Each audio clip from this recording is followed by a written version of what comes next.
Like they come Yeah, up with their clipboard, they don't treat any of the audience with any respect. And the thing about poorly run gigs, I don't know, I feel they're a bit iffy. Even at yeah, the open mic level, if they're bad, they're going to put people off comedy.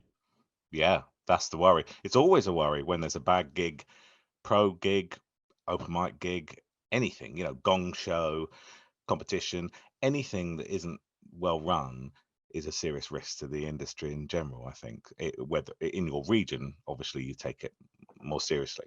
So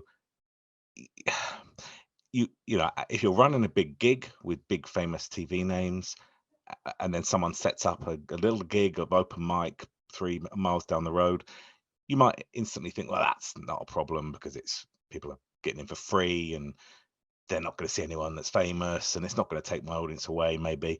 But the problem is that, of course, they'll turn up to that. They'll see it promoted as a stand-up night. They don't really know, not really the difference between one comedy night and another. Most people don't pay attention. They just want to go and have a drink and have a laugh. And the risk is that they see that and they think, oh, so I don't think stand-up comedy's for me. I don't really like live comedy. And they won't come to the big show. And vice versa, of course. So you've got to make sure, I think, whatever you do, it's got to be run the best you can run it, the most organized, the most up together for the sake of, the industry at large.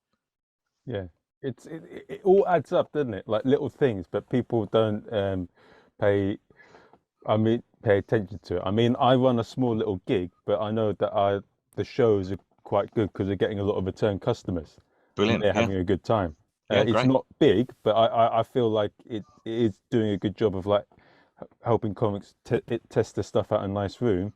Yeah. And like the people that come in, I feel quite privileged that they trust me to make their Wednesday evening fun and entertaining. It's great, isn't it?